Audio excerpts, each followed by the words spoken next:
Welcome back to another episode of In Systems We Trust. My name is Marquis. I'm your host, and today I'm speaking with Oshri Cohen. Oshri is an expert technologist in more languages, frameworks, architectures, and technologies than he cares to count. He is an ex-executive at multiple startups and ex-founder to his own custom development shop. He is disrupting the popular thought that startups need a full-time CTO and could save on average $400,000 per year in direct technical leadership costs through the use of a fractional CTO, which is his primary business. Welcome to the show, Oshri.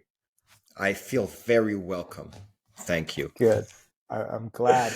And I appreciate you being here because I know you got some stuff going on at home right now. Maybe some people would be very distracted by that, but it seems like you're in this and you're ready to go. So I appreciate it. In entrepreneurship, you have to something's on fire. Okay, let's go and answer this email and then also kill the fire at the same time, right? Right. You kind of have to do it. Yeah, exactly. Just roll with the punches. I love it.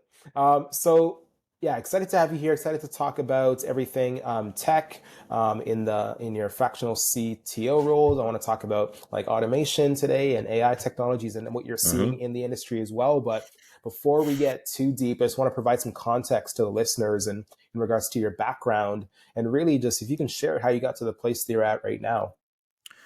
Oh my gosh, how I got to a fractional CTO is because born out of frustration. The industry didn't understand what a CTO actually did. And most people didn't understand what a CTO did. And I barely understand what a CTO does because it's evolving. It's constantly evolving. A chief technology officer is the head of engineering, the head of technology, right? The role itself evolves over 4 generations of the business. And so startups are hiring this individual thinking they're going to keep him for 5-10 years, right? Unless the person is a co-founder and it's their baby as well, totally fine. But most of the time, the CTO is not the co-founder either, right? And so they hire this individual expecting them to evolve rapidly and become 4 individual different people. You start out, your CTO start out as a great engineer, got a code. You don't need a top-heavy management. Who's he going to manage? Right. He or she. What they're going to manage? What, 3 developers? It's not management. That's a team working together, right? Right. Then we need, how can I say? Then the person needs to evolve to a manager because now they've got a sizable team, more management, less coding. They're still coding here and there. Then they need to become a leader. I mean, from management to leadership is a major transition, let alone from developer to manager. It's a major transition, right? This is a process that takes you from being creative to being logical. Right? It's like asking artists, well, you've been an artist for 20 years. It's time for you to run your own business now. I don't want to run my own gallery. I want to paint, right? You're creating, yeah. Right? And the last transition is a visionary. This business partner that will actually help you grow your business through technology. I think we need to put in AI, which we're going to touch upon. I think we need to put in automation because you know what? The rest of the people in your organization don't know about automation. Chances are they don't know about automation unless you're dealing with, with younger folks that are really very much aware. ChatGPT. Obviously, ChatGPT is just one of many examples, and we all use it, right? I use it all the time. Summarize this email. I'm not reading 17 paragraphs. Copy, paste. Just give me the bullet points. Just give me the bullet points. Right. So I got into this business because, I was CTO, got hired, and people ask me, okay, but can you develop? I'm like, of course I can develop, but can you also lead? I'm like, well, those are 2 different things. I can do both. I can't really do both at the same time. You're asking the general to go into the trenches. The general doesn't even know where the trenches are located half the time, right? Yes, we do need to have a good understanding of the field and the environment and so on and so forth, but those are 2 distinctly different skill sets. And so they expect this individual to be this master of all, and this master of all, and typically leads to failure. Right. Leads to failure. Leads to burnouts. Absolutely. So do you feel that the title CTO is misused in a lot of early stage startups, Oh, right? huge. Like Yes. yeah, okay. Absolutely. It's really what Okay. you're looking is for a tech lead. And then Yeah. you're looking for an Mhm. engineering manager. And then you're looking for a director. And then eventually the CTO, right? Okay. Eventually, when you need to work with investors, when you need to present yourself in a clear and concise way to partners, that's when. And even then, even in some of the biggest companies, the CTO doesn't even do that. The CTO Right. thinks, is a visionary. It's the VP of engineering that's doing all the work. Even if your company is, has 1,000 employees, still at that level, right? Yeah. Yeah, absolutely. So what types of businesses will you work with? Are there specific industries around tech that you'll work with, or you feel you gravitate towards, or does it just depend on the stage of startup that they're in? So personally, I really like working with healthcare companies. Love it because Interesting. I feel like Okay. what, if I can make money anywhere. It's not making money is not a problem. Sometimes if you're skilled and you're intelligent, you got the capabilities, you know, you can make money. I can make money for people, e-commerce, Yeah. marketing, whatever it may be, right? Hmm. But healthcare, my work means that I am going to positively impact one person on the planet, Yeah. It's completely good. indirectly, by maybe even Yeah. 6 degrees of separation, but I'm still going to impact their life positively. I can go to Hmm. sleep at night like that. Right. That's the thing. So I'm dealing with, there's beautiful businesses in New York dealing with mental health and in Canada as well, and so on and so forth. It's lovely. It's just Where, lovely. where does that come from in you? Is there a personal connection to that, or you just feel like if I'm going to do this work, it's going to make a bigger impact than just moving pieces around? We're gonna reach the people. So I was CTO for an EMR company some like 10 years ago, right? Okay. I loved my job, but I hated my bosses. They made me hate my job, and I Mm, quit. yeah. 2 years in. Yeah. I loved everything that I was doing, and I'm like, I will live and breathe this job Hmm. because I loved it so much. But I Yeah. hated the people I worked with, and so from that point on, it's been very very difficult to get back into healthcare, especially in Canada, which our health tech ecosystem is so immature. It's Mm. unbelievably immature. It's not like in the United States. Oh, so beautiful over there, man. Health tech, you guys have it going on.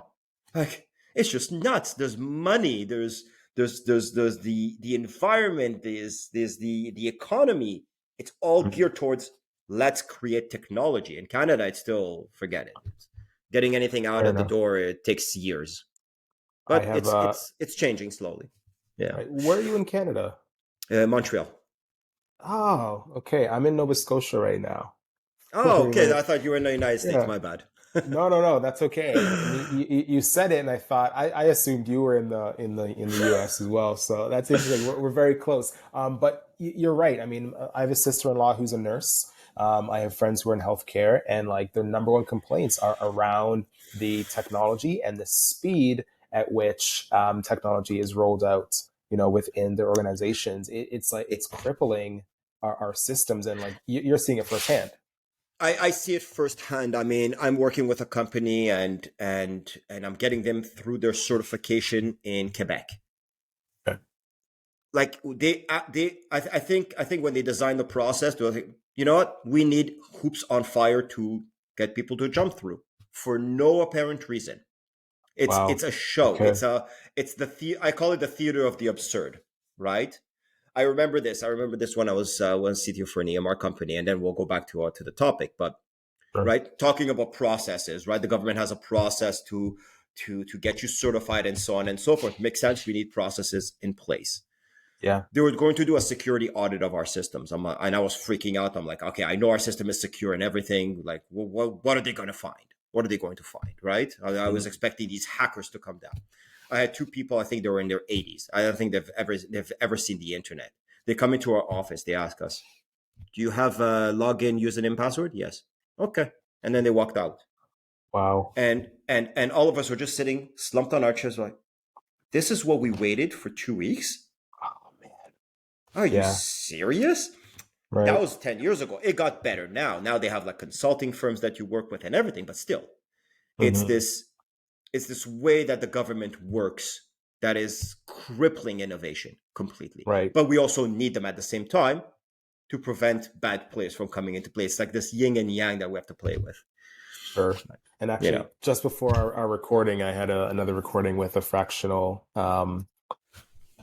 with an IT and cybersecurity expert, right? And we're talking about all these same things, right? Like the need for not only like secure logins and password, which is an obvious one, but 2FA, multi-factor authentication, single Mm-hmm. sign-on, VPNs, and passkeys and passphrases. And there's just so much, that is necessary. But he also mentioned that it can slow down, progress at the same time Mm-hmm. if you overcomplicate it. But anyway, get back on topic. Let's talk about the world that you live in. So, as it relates to building, and leveraging AI technologies, what have you seen some of the key considerations need to be or best practices for companies that are looking to develop really internal infrastructure around how they utilize AI in their tech? The bane of my existence is a founder coming to me and saying the word AI.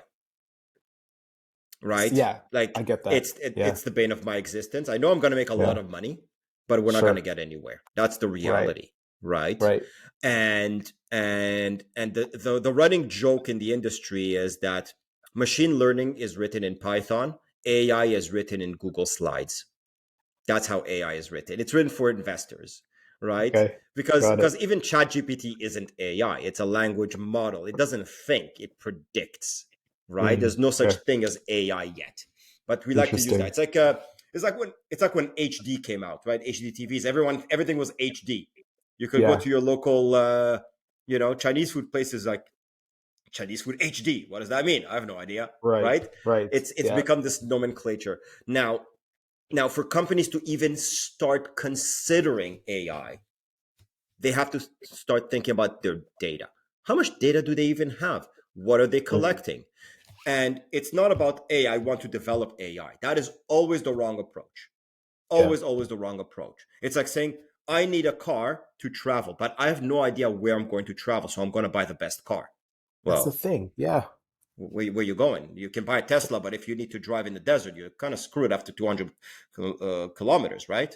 yeah, yeah. So so they start with the solution rather than the problem, Mm. and they need to ask themselves, what do I want to predict? I need to predict something. Do you want to predict patient outcomes? Do you want to predict how many beds are going to be used, the bed capacity in your hospital? That's a fantastic prediction. Good. Yeah, Now, do you have the data for that? Yes. Okay, good. Now we can get right. started. And that's going to Yeah. take months, if not years of work. And a lot of really, really smart people drawing mathematical symbols that I'm pretty sure they invented while Mm. they're writing their document. They're like, this is Sure. now a triangle and this is now a star. You know, Who's gonna know? who's gonna know? Really, really smart people that know math, the math that makes Yeah, math, yeah. right? I'm really. But Go on. Finish your no, thought. that's it. That's it. Yeah, that's it. Okay, I'm just really glad that you said that regarding you use the Tesla in the desert example or analogy, right? It's like, what are we going to use it for? Because for me, I feel like I've only scratched the surface around what AI, predictive learning can do, right? And Mm-hmm. so we're seeing a lot of use cases for marketing, so lead generation, content generation, things like that, and tying it into Google Sheets and having like automation play out in the background. But one of the tools that I use and roll out for our customers is Asana. And they're now rolling out, AI Mm-hmm. predictive, technology where it's not just going to help you create content, but you'll be able to look at a project and say, hey, is this project on track? What is the health of this project? What are the ways that this project could go wrong based on the data that you're feeding it? So I feel like for the first time, we're actually seeing different use cases where, AI, or am I wrong? And are there better use cases that you've seen? But that's not AI. They labeled Sure, it as AI. sure. Okay. That's not AI. That's algorithmic. That's taking a look at Mm, all the tasks and taking a look at the dependent tasks Yeah. and saying, Yeah. oh, okay, Making yeah, predictions. well, your Yeah. dependents are going to be late because this is late or you haven't updated the information. But the AI is only as smart as who's entering the information into Asana, right? I used to Yes. sell, I used to sell and implement CRMs for a living, right? Okay. And great business. Right before the 2008 financial crash, I made boatloads of money. It was fantastic. I was 25. It was cool. Life was good. But then, subprime mortgage crash. What can you do? Sure. And I would tell my clients, you are going to absolutely hate using a CRM until you love it.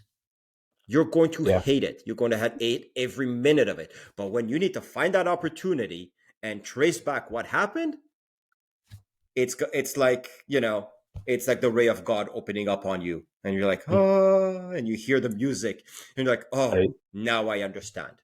But if you Yeah. don't use it right, it's not going to help. So Asana, if you don't enter the information in there, it's not going to help you. Now, you know, if you're going to use ChatGPT, for example, or maybe Asana might have that feature, write out your entire project in clear text, Mm. right?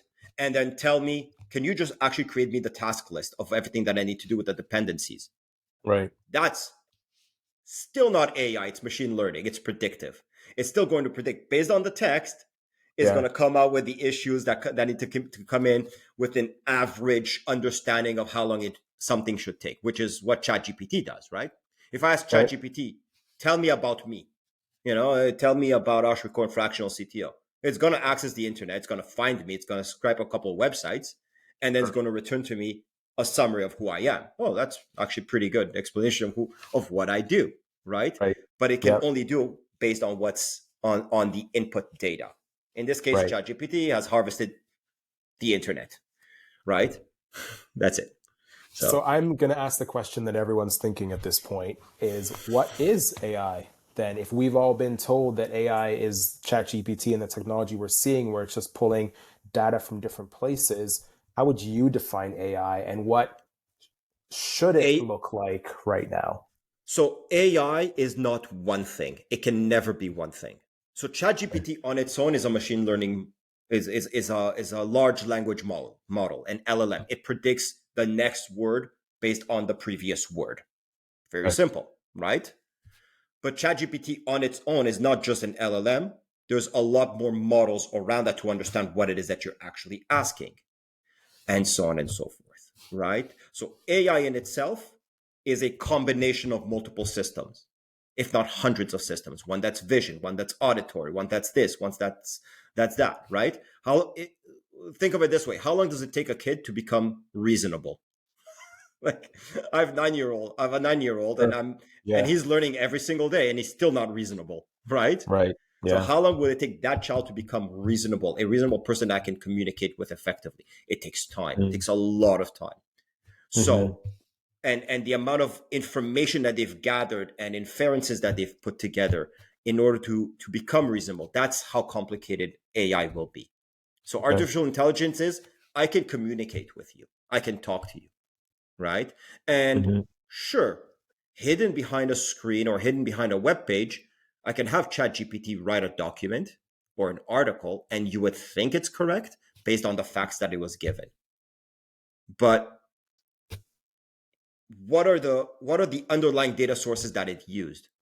Because if it used some far right content or far left content that's extreme, it's Yeah. gonna come back with it. It doesn't know what something extreme is. It doesn't. It Right. has no way of knowing, right? So tell me what's good for the world, and in 2 seconds it'll tell you, well, we need to take away people's freedoms. I have no idea, right? Yeah. It could come up to that point. So It give doesn't me because they have, last point is ChatGPT wouldn't do that because they have thousands and thousands of people working in the background an. marking elements as, yeah, we shouldn't do that. So, don't, give me a racial slur. I can't do that. I'm sorry. Racial slur is marked as, we're not going to be processing this.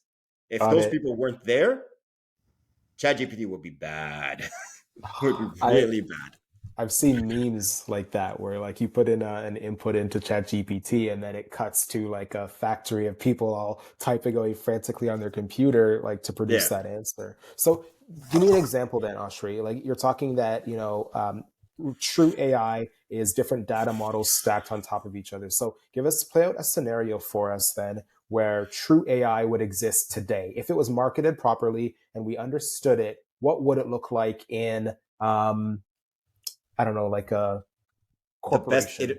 the best iteration of it right now for true AI would be a personal assistant.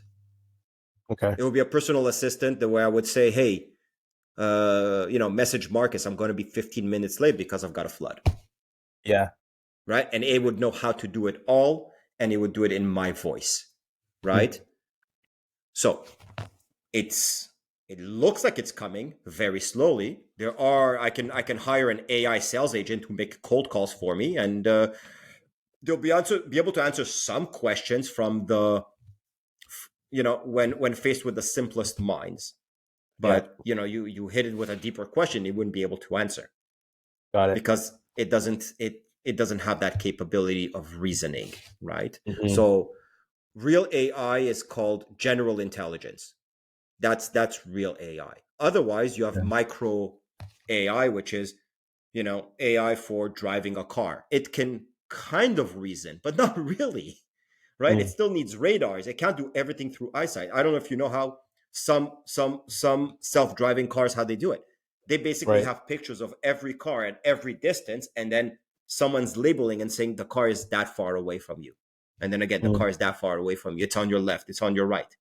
So they're not reasoning, right? They're predicting. Still, again, prediction. Yeah. We are very, very far away from that because for the very simple reason our brains grow and make new Yeah. connections. Okay. AI models or machine learning models do not do that. They That's don't grow interesting. on their own given new information. They have to be recoded and retrained constantly, which is fine, but that's the situation. So we're far away from it. So right now, very cool, very powerful tools. That's as Okay. far as it goes.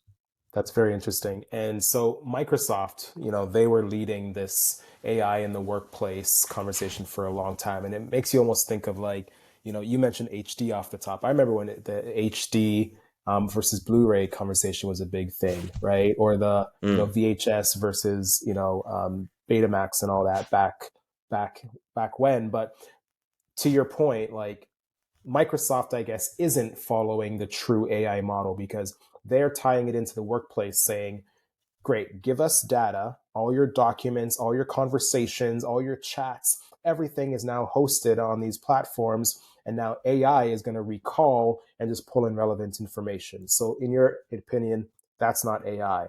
What do you know No, about that's yeah, that's still machine learning. okay, That's very yeah. what what do you know about what Google's doing then? Because recently, probably within the last few weeks, it's now June 22nd, 23. Um, the CEO at Google, did a demo, and it's probably a long way from actually being released to the public.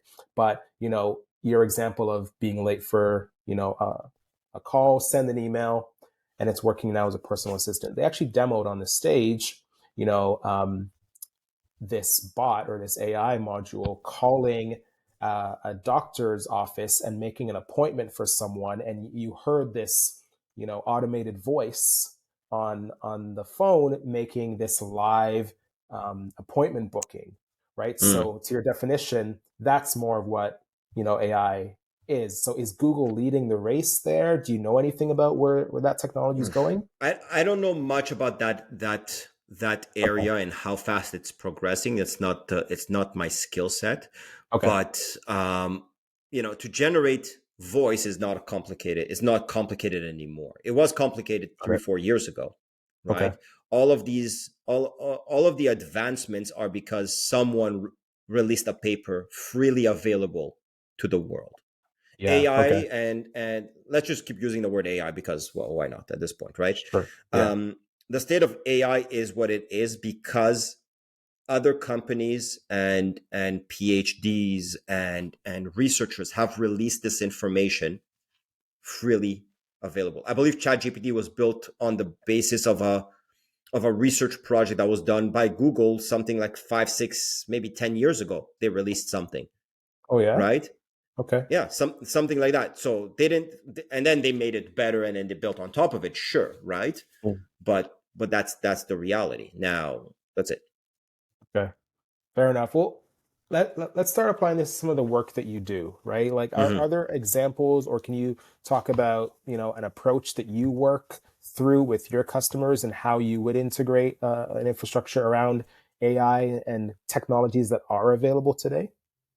So to self-host, there's a concept of cloud hosted, right? You're hosting it at Yeah. someone and you're paying them rent, and you're Yep. self-hosting. Hmm. You wouldn't self-host your own models unless you're, a Fortune 500, because it would cost you in the 10 to 20, $30 million a year of computational power, right? Okay. And enough staff to actually qualify as a full department or as a sub company because of Got the it. amount of work required, right? Um, for the most part, we're going to have this whole concept of commercial off the shelf AI, COTS-AI, right? ChatGPT is exactly that. I use ChatGPT every single day. I need to solve a technical problem. I copy an error message. I'm like, just explain to me what this is. Fantastic, because it can. It can read a couple of keywords. It can go back to its massive data set that it's scanned across the entire internet, right?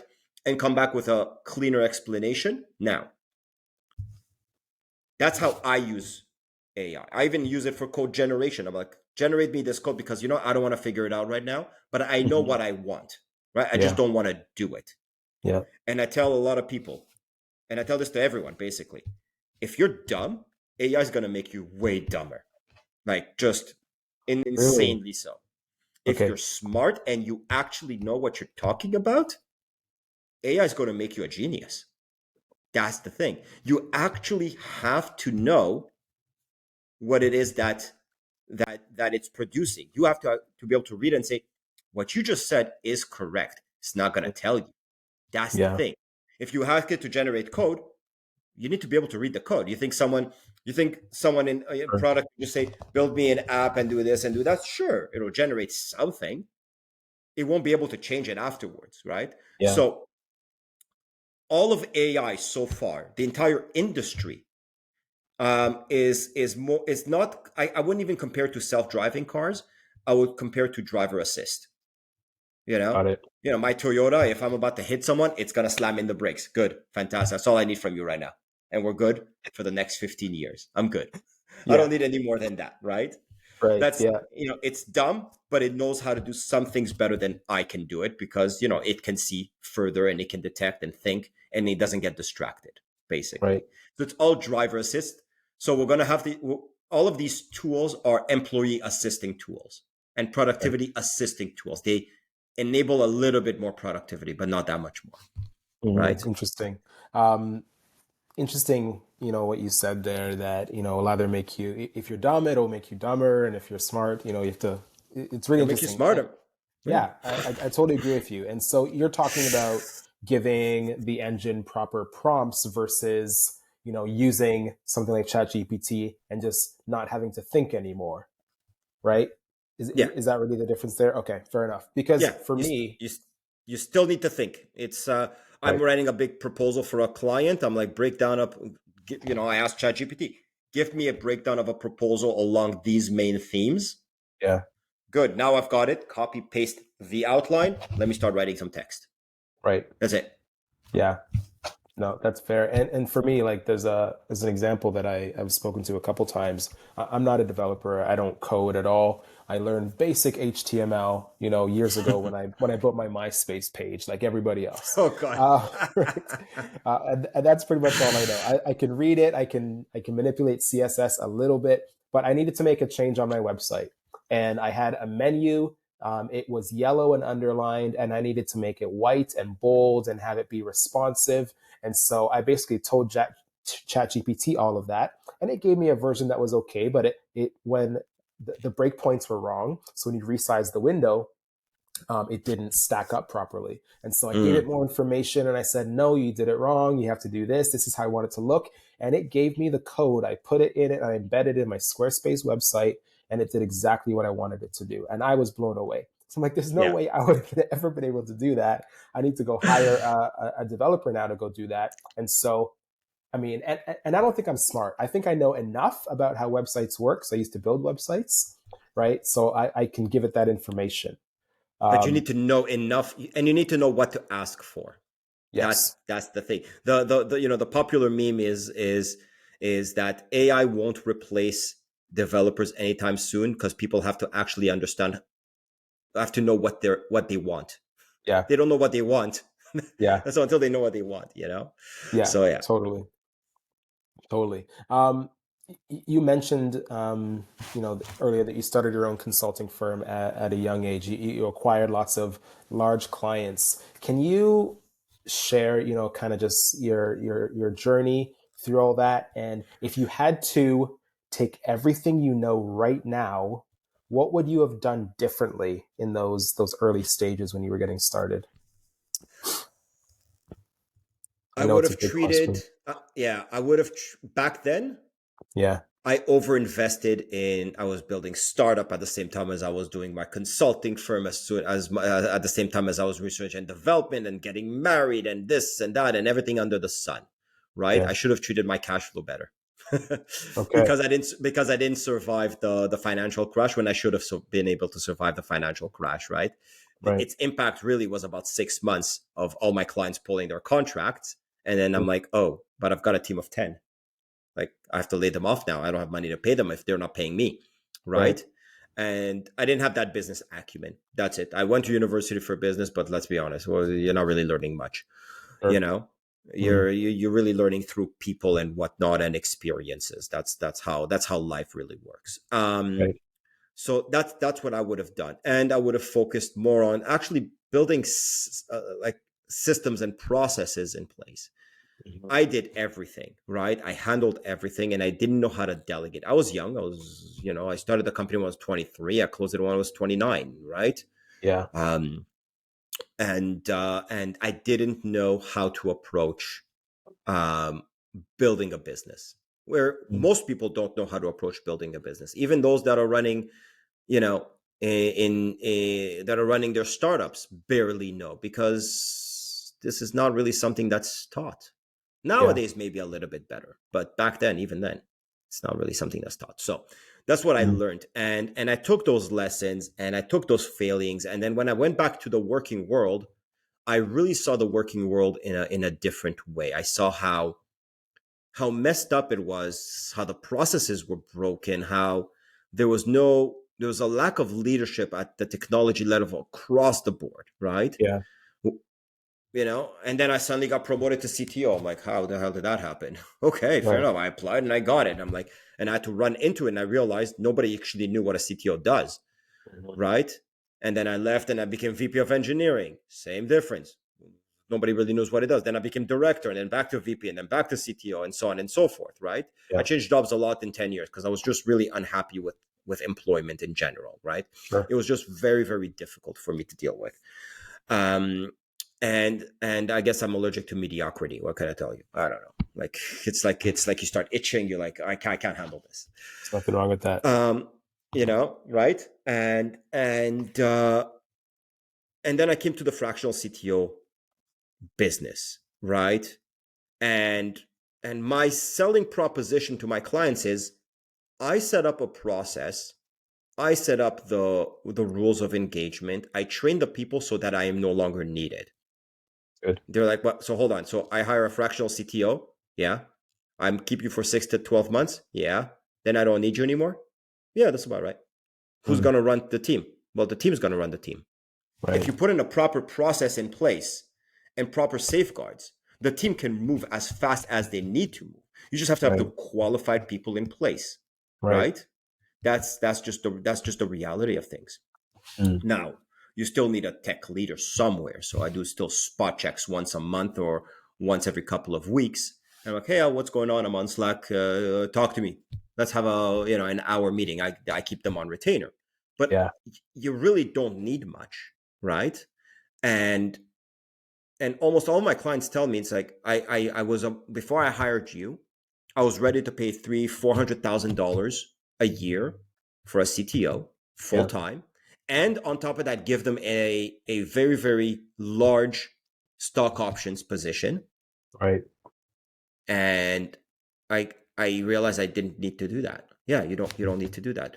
You know what? Instead of $400,000 on tech lead, who's going to end up coding anyways at this stage of the game. Yeah. Do it for sales and marketing. More important, sales and marketing. Even if you're a tech company, more important is sales and marketing. You Right. need the CTO when you get to Series B.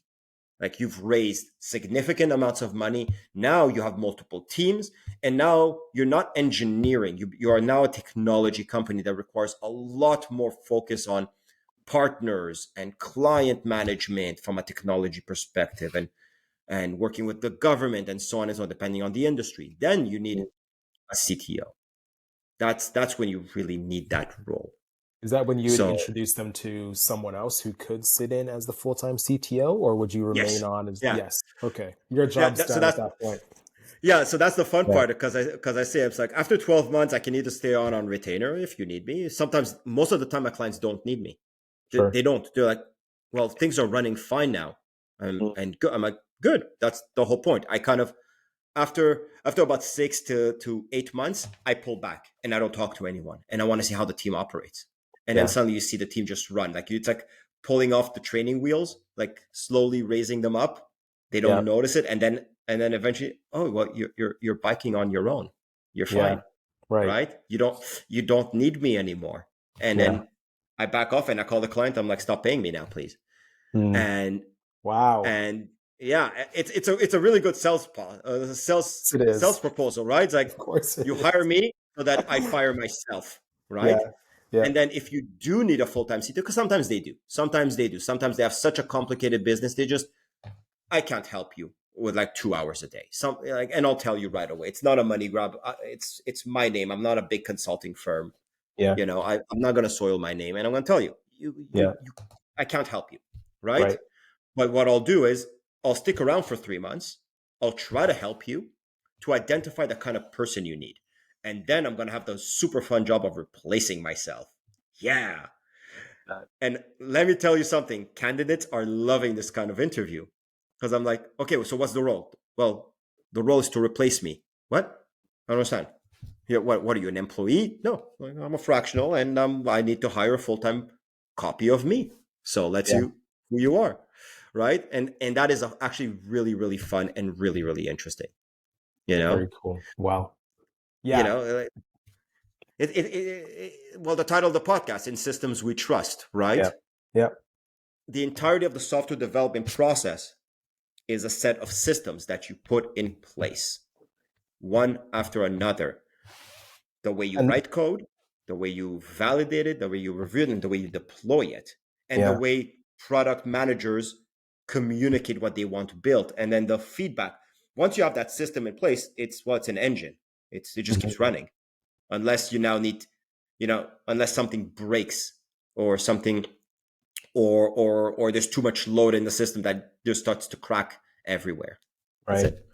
And that speaks to your value proposition, right? Like you've come in, you've done your job well, you've put out your sales pitch. Like it's backed by a guarantee, right? Like you're gonna build those systems, and you're not gonna need me anymore. And so it's helping to shape the culture at those leadership levels as well.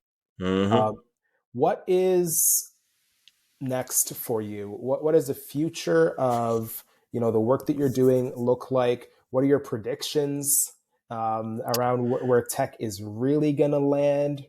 Right. I was just on another call, and we kind of said no one's talking about crypto anymore and NFTs. We thought that was going to be the future. What are your predictions around AI technology, and what's next for you? AI is going to help us understand how the business works. It's going to help developers read the code much better.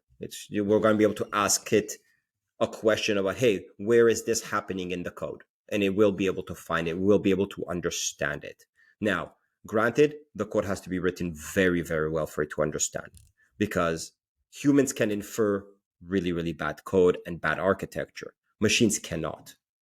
They can't infer just from raw text how a system is actually built out.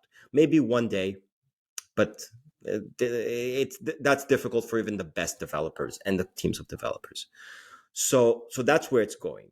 Crypto, I don't know. I own a couple of Bitcoins here and there, but I just go through a proper brokerage that's been there for 10 years. None of these neo banks that are going to crash like Right. FTX and take all my money, right?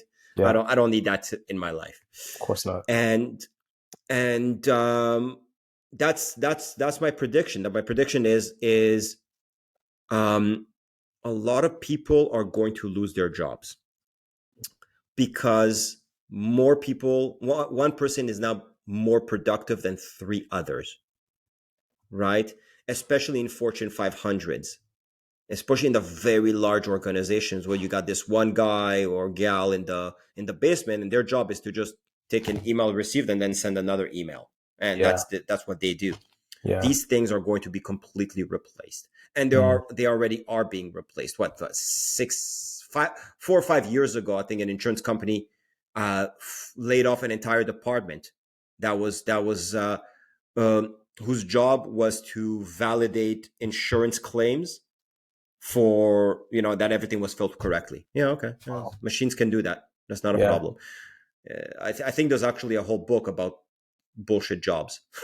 There's a whole book about it. All the jobs that Wow. are unnecessary that are going to get wiped out, we're going to see that coming, and we're going to see that coming really, really quickly. And a lot of mistakes are going to happen, and a lot of companies are going to fall on their face because of that, because their AI agent, started Yeah. pushing out racial slurs because the guy wanted a refund and got Right. mad. I don't. Who knows, right? Who knows? Who knows? So that's my prediction. Is that concerning to you? And then what do those people that are currently working in the basement do? What can their next steps be? It's difficult, right? Because once you've been doing something for, let's say, 15 years or 10 years or 5 years, that's the only thing you know how Yeah. to do. You're so comfortable in that space, right? Hmm.